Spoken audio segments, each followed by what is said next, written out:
नमस्कार, मैं आत्मज्योति आर्य KP news bulletin में आपके साथ। शुरू करते हैं सुर्खियों से। केंद्रीय राज्य मंत्री भगवंत खुबा से हमारे चैनल के सहायक संपादक समीर खान ने की मुलाकात। सप्ताहांत कर्फ्यू के दौरान बीदर शहर में नियमों का उल्लंघन करने वाले 375 मामले दर्ज। कर्नाटक कांग्रेस विधायक प्रियंका खड़गे ने कोविड-19 सकारात्मक परीक्षण किया। फिर शुरू होगा किसान आंदोलन। एसकेएम का ऐलान, 31 को वादा खिलाफी दिवस, 1 फरवरी से मिशन यूपी का बनाया प्लान। तिरंगे को लेकर लापरवाही बर्दाश्त नहीं, केंद्र सरकार ने राज्यों को जारी की एडवाइजरी।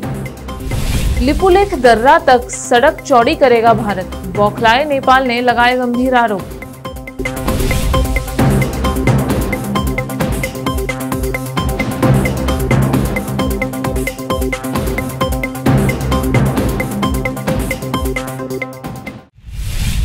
अब देखते हैं समाचार विस्तार से। शुरू करते हैं स्थानीय समाचारों से। आज हमारे चैनल के सहायक संपादक समीर खान ने केंद्रीय राज्य मंत्री एवं बीदर के सांसद भगवंत खुबा से मुलाकात की। इस दौरान खान ने विभिन्न मुद्दों पर बात की। इस साधारण मुलाकात में अधिक चर्चा नहीं हो पाई है। कोविड महामारी के प्रसार को रोकने के लिए राज्य भर में सप्ताहांत कर्फ्यू लगाया गया है। कर्फ्यू के दौरान नियमों का न पालन करने वालों और बिना मास्क के घूमने वालों पर पुलिस ने सख्त कार्रवाई कर जुर्माना आदि लगाया है। सूत्रों के मुताबिक शहर में 375 मामले दर्ज किए गए हैं। इसमें वाहनों को जब्त करना आदि शामिल है। प्रधानमंत्री आवास की योजना सभी को एक घर देने के लिए बनाई गई थी, जहां देश का हर गरीब व्यक्ति बिना घर के नहीं रहना चाहिए। 2018 में केंद्र सरकार ने घोषणा की है कि देश के हर गांव में बेघर होने की जानकारी के साथ इसे केंद्र सरकार के आवास प्लस डेटा में शामिल किया जाएगा।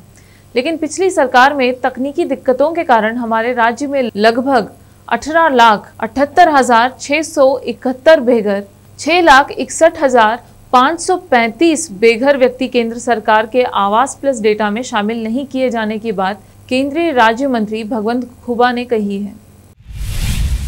अब समाचार राज्य के। कर्नाटक कांग्रेस विधायक प्रियंका खड़गे, जिन्होंने मेकेदातु परियोजना को लागू करने की मांग करते हुए पार्टी की पदयात्रा में भाग लिया था, उन्होंने कोविड-19 के लिए सकारात्मक परीक्षण किया। उन्होंने कहा कि कई नकारात्मक परीक्षणों के बाद अब कोविड के लिए सकारात्मक परीक्षण किया है।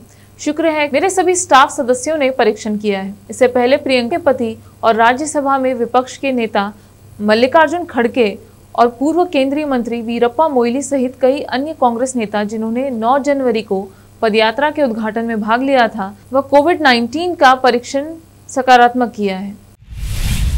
कर्नाटक सरकार द्वारा शुक्रवार की रात से सोमवार की सुबह तक कोविड-19 के प्रसार को देखते हुए लगाया गया सप्ताहांत का कर्फ्यू पुलिस द्वारा सख्ती से लागू किया जा रहा है।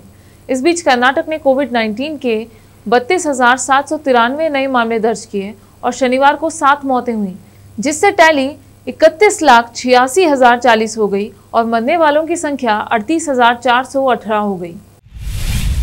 दक्षिण कन्नड़ जिले में पुत्तूर ग्रामीण पुलिस ने कहा है कि उन्होंने एक उद्यमी को कथित रूप से धमकाने और उससे पैसे निकालने की कोशिश करने के आरोप में 2 उपद्रवी पत्रकों को गिरफ्तार किया है। पुलिस सूत्रों ने बताया कि गिरफ्तार किए गए लोगों की पहचान बंटवाल के कलंदर शरीफ उर्फ शफी और मंगलुरु तालुक के मंजन नदी निवासी हसनबा के रूप में हुई है।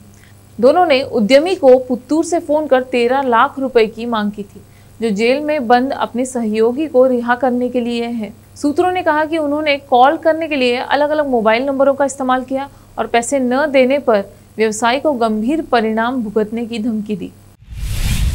अब लेते हैं छोटा सा ब्रेक, जल्द लौटते हैं ब्रेक के बाद। हिंदुस्तान के हर कोने में हम हैं मौजूद,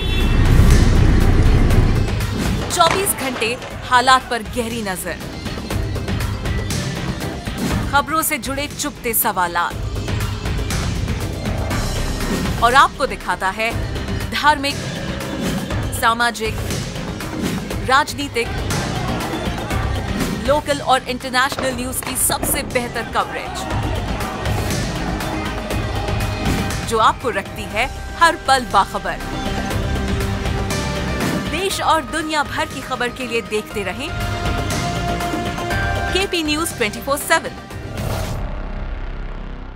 नूर एजुकेशन ट्रस्ट बीदर की ओर से चलाए जाने वाला Noor MEd college Bidar recognized by NCTE Delhi and affiliated to Gulbarga University, Gulbarga. Admission are open for the academic year 2021-22.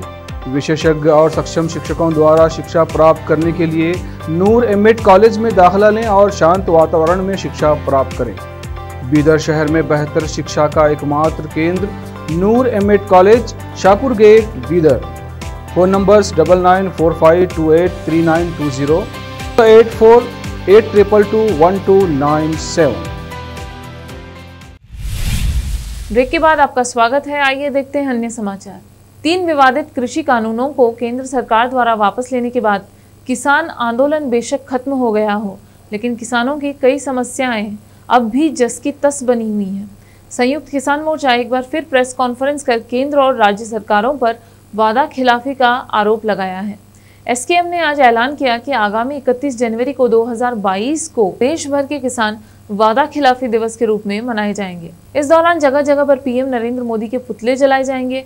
SKM ने कहा कि किसानों से किए गए वादों के अनुसार किसानों के खिलाफ दर्ज मुकदमे वापस नहीं लेने और मुआवजा देने के लिए राज्य सरकारों ने अब तक कोई ठोस निर्णय नहीं लिया।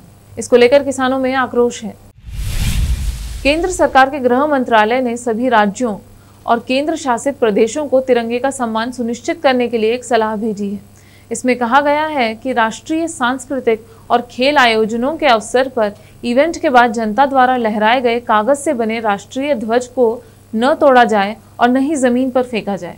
रिपब्लिक डे समारोह से पहले शुक्रवार को जारी एडवाइजरी में गृह मंत्रालय ने भारतीय ध्वज संहिता के प्रावधानों का कड़ाई से पालन करने का निर्देश दिया है। एडवाइजरी में कहा गया है कि भारतीय राष्ट्रीय ध्वज हमारे देश के लोगों की आशाओं और आकांक्षाओं का प्रतिनिधित्व करता है और इसलिए इसे सम्मान की स्थिति में होना चाहिए। पश्चिम बंगाल में हालिया संगठनात्मक नियुक्तियों से नाराज भाजपा के कई सीनियर नेताओं ने राज्य यूनिट के आला अधिकारियों के खिलाफ खुला हमला शुरू कर दिया है।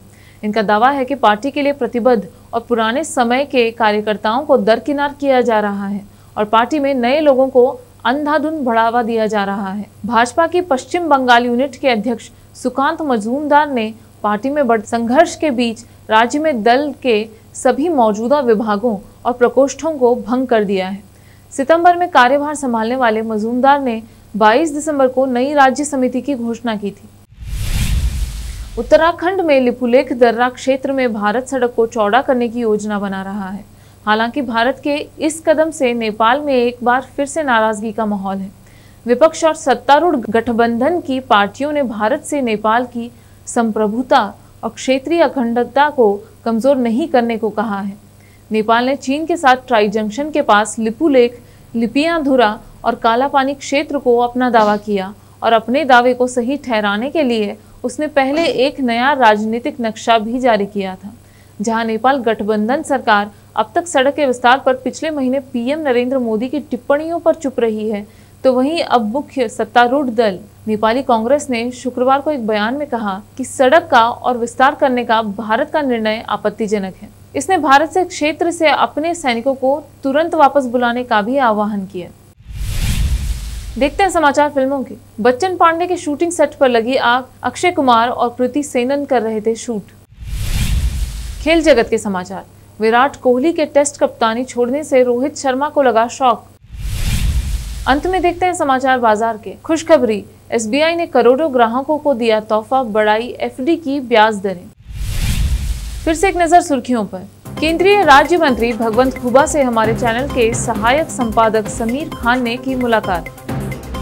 सप्ताहांत कर्फ्यू के दौरान बीदर शहर में नियमों का उल्लंघन करने वाले 375 मामले दर्ज। कर्नाटक कांग्रेस विधायक प्रियंका खड़गे ने कोविड-19 सकारात्मक परीक्षण किया। फिर शुरू होगा किसान आंदोलन। एसकेएम का ऐलान, 31 को वादा खिलाफी दिवस, 1 फरवरी से मिशन यूपी का बनाया प्लान। तिरंगे को लेकर लापरवाही बर्दाश्त नहीं, केंद्र सरकार ने राज्यों को जारी की एडवाइजरी। लिपुलेख दर्रा तक सड़क चौड़ी करेगा भारत, बौखलाए नेपाल ने लगाए गंभीर आरोप।